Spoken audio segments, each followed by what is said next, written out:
Hello story message to my channel.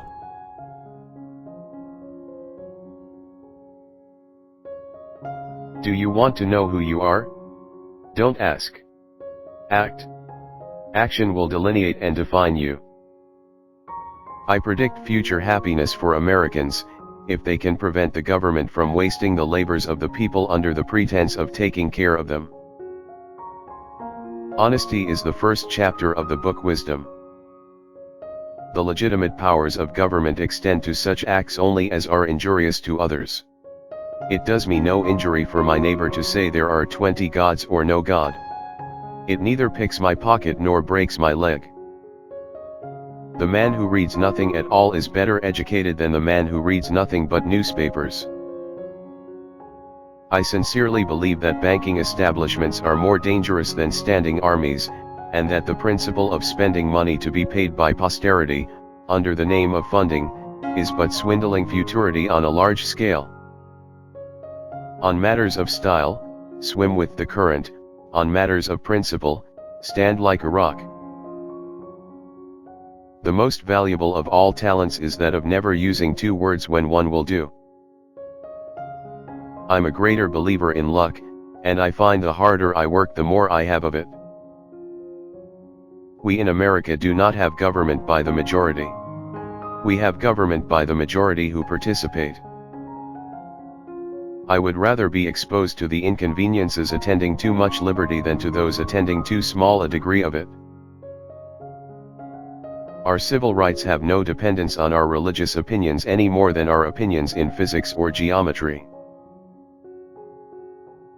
History, in general, only informs us what bad government is. I have observed, indeed, generally, that while in Protestant countries the defections from the Platonic Christianity of the priests is to deism, in Catholic countries they are to atheism. Diderot, D'Alembert, de Holbach, Condorcet, are known to have been among the most virtuous of men. Their virtue, then, must have had some other foundation than the love of God. Nothing gives one person so much advantage over another as to remain always cool and unruffled under all circumstances. The people cannot be all, and always, well informed. The part which is wrong will be discontented, in proportion to the importance of the facts they misconceive. If they remain quiet under such misconceptions, it is lethargy, the forerunner of death to the public liberty. What country before ever existed a century and a half without a rebellion? And what country can preserve its liberties if their rulers are not warned from time to time that their people preserve the spirit of resistance? Let them take arms. The remedy is to set them right as to facts, pardon, and pacify them. What signify a few lives lost in a century or two? The tree of liberty must be refreshed from time to time with the blood of patriots and tyrants. It is its natural manure. Determine never to be idle. No person will have occasion to complain of the want of time, who never loses any. It is wonderful how much may be done, if we are always doing.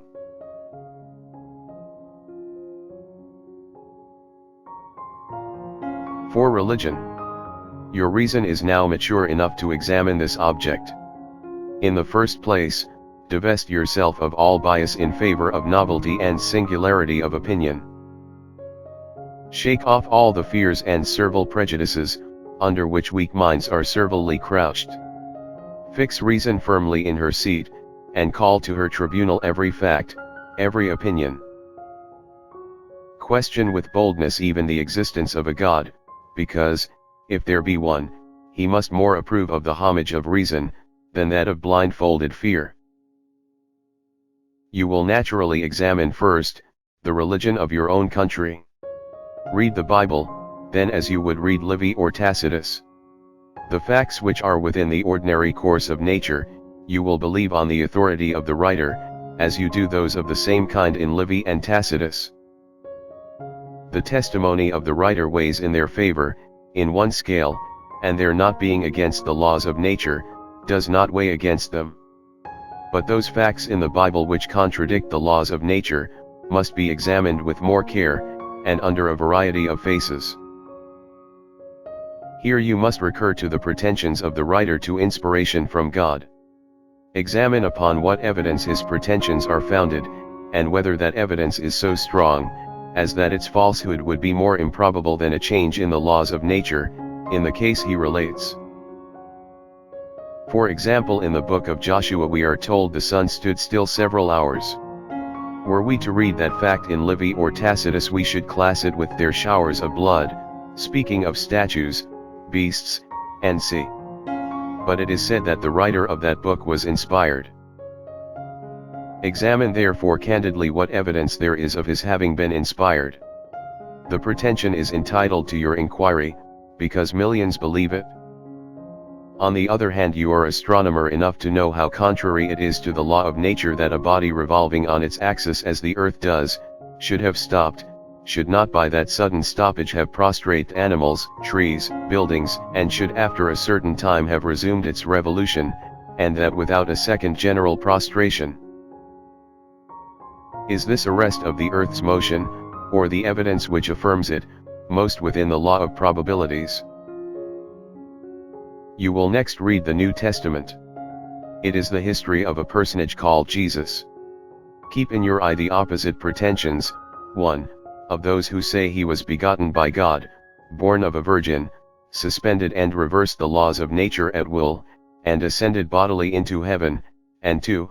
Of those who say he was a man of illegitimate birth, of a benevolent heart, enthusiastic mind,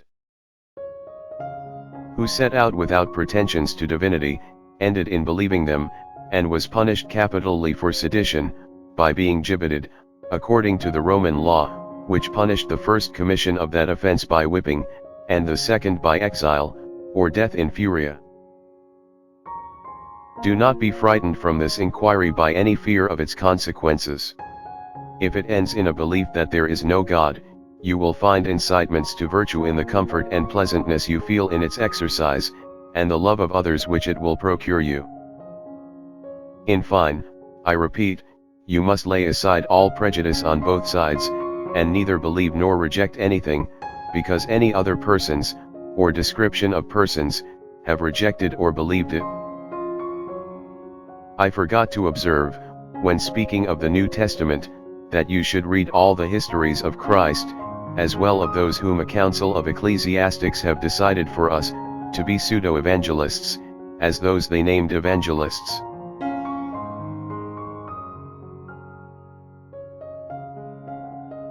Because these pseudo-evangelists pretended to inspiration, as much as the others, and you are to judge their pretensions by your own reason, and not by the reason of those ecclesiastics. Most of these are lost. Letter to his nephew, Peter Carr, advising him in matters of religion, 1787. I had rather be shut up in a very modest cottage with my books, my family, and a few old friends, dining on simple bacon, and letting the world roll on as it liked, than to occupy the most splendid post, which any human power can give. Legitimate powers of government reach actions only, and not opinions. I contemplate with sovereign reverence that act of the whole American people which declared that their legislature should make no law respecting an establishment of religion, or prohibiting the free exercise thereof, thus building a wall of separation between church and state. Adhering to this expression of the supreme will of the nation in behalf of the rights of conscience, I shall see with sincere satisfaction the progress of those sentiments which tend to restore to man all his natural rights, convinced he has no natural right in opposition to his social duties. Vast accession of strength from their younger recruits, who having nothing in them of the feelings or principles of '76 now look to a single and splendid government of an aristocracy, founded on banking institutions and moneyed in corporations under the guise and cloak of their favored branches of manufactures, commerce and navigation, riding and ruling over the plundered ploughman and beggared yeomanry. If a nation expects to be ignorant and free, in a state of civilization, it expects what never was and never will be. I hold it that a little rebellion now and then is a good thing, and as necessary in the political world as storms in the physical. Unsuccessful rebellions indeed generally establish the encroachments on the rights of the people which have produced them. An observation of this truth should render honest Republican governors so mild in their punishment of rebellions, as not to discourage them too much. It is a medicina necessary for the sound health of government. I know no safe depository of the ultimate powers of the society but the people themselves, and if we think them not enlightened enough to exercise their control with a wholesome discretion, the remedy is not to take it from them, but to inform their discretion by education. This is the true corrective of abuses of constitutional power. Difference of opinion is advantageous in religion. The several sects perform the office of a censor morum over each other. Is uniformity attainable? Millions of innocent men, women, and children, since the introduction of Christianity, have been burnt, tortured, fined, imprisoned, yet we have not advanced 1 inch towards uniformity. What has been the effect of coercion? To make one half the world fools, and the other half hypocrites. To support roguery and error all over the earth. Let us reflect that it is inhabited by 1,000 millions of people. That these profess probably 1,000 different systems of religion. That ours is but one of that 1,000. That if there be but one right, and ours that one, we should wish to see the 999 wandering sects gathered into the fold of truth. But against such a majority we cannot effect this by force. Reason and persuasion are the only practicable instruments. To make way for these, free inquiry must be indulged, and how can we wish others to indulge it while we refuse it ourselves? Whereas it appeareth that however certain forms of government are better calculated than others to protect individuals in the free exercise of their natural rights, and are at the same time themselves better guarded against degeneracy, yet experience hath shown, that even under the best forms, those entrusted with power have, in time, and by slow operations, perverted it into tyranny, and it is believed that the most effectual means of preventing this would be, to illuminate, as far as practicable, the minds of the people at large.